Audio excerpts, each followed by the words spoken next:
I have used the MINIX Neo Z83-4 for a year and a half as a Kodi machine with 4 8TB hard drives hooked to it, which houses my whole, legal, movie collection, both DVD and Blu-rays.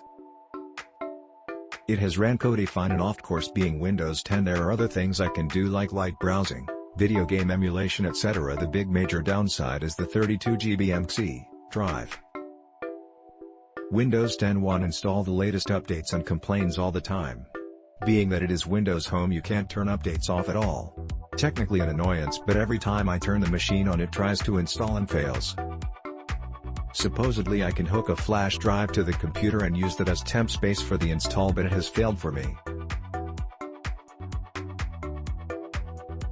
Even if I did get it working at some point, 32GB will run out, being I only have about 3 gig free. So my main concern was a small, quiet machine that would allow me to use a larger SSD. I also wanted more RAM. 4GB is technically enough for Windows 10, but common, it is the minimum. You may ask why MINIX builds machines with 32GB C drives to start with.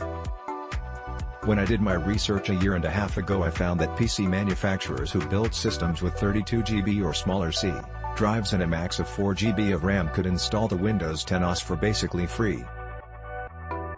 Raspberry Pi and other projects have been eating Microsoft's lunch for low costs many PCs, so they have had to put these types of programs out to compete and keep Windows dominant.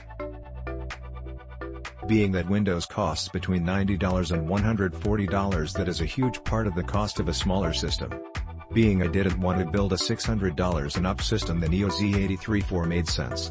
Enter the Neo N42C-4. I wanted to upgrade the C drive, check.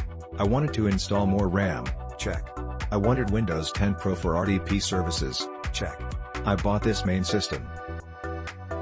I bought 2 8GB DDR3 RAM. https://www.amazon.com/gp/product/BOOA1H86C/ref=o_detail page _001_SOO UTF-8 and PSC=1. I bought this SSD M2 SATA drive. https://www.amazon.com/gp/product/BO73SBX6tie/ref=o_AOE_detail page _001_SOO UTF-8 and PSC=1. And for the keyboard I bought https://www.amazon.com/gp/. However, I have included pictures of the upgrade process. 1. Remove the rubber feet to reveal the 4 screws you need to remove. I thought, oh man, now the rubber feet won't stay on cause they are glue-on. But in the package they include a second set of rubber feet with fresh glue too. The system has a 4GB DDR3, Kingston in my model, DIMM.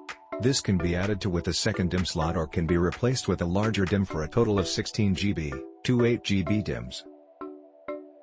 If you plan on going to 16GB at some point, I would encourage you to buy the 2 8GB DIMMs now so they are matched. Not all 8GB DDR3 DIMMs are the same. They can have different pass timing which may not affect your system but can. If they are matched in timing, you will remove one possibilities of weird problems later.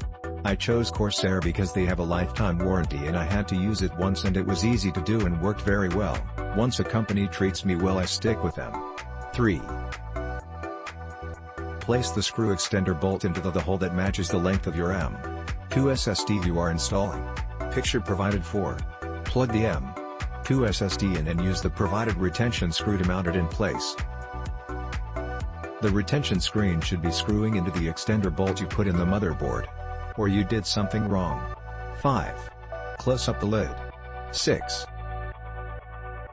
I used a hardwired USB keyboard and mouse to make sure when I hit L during the splash screen to get to the BIOS. This was a spare keyboard and mouse I had laying around, not the one I note above that I used once the system upgrade was done. It may have worked but I wasn't in the mood to test it. See. Some wireless keyboards don't get initialized fast enough and you miss the opportunity to hit L to get to the BIOS screen. 7. Boot into Windows and launch the Disk Manager. Click the link under this video for more details, reviews and current pricing.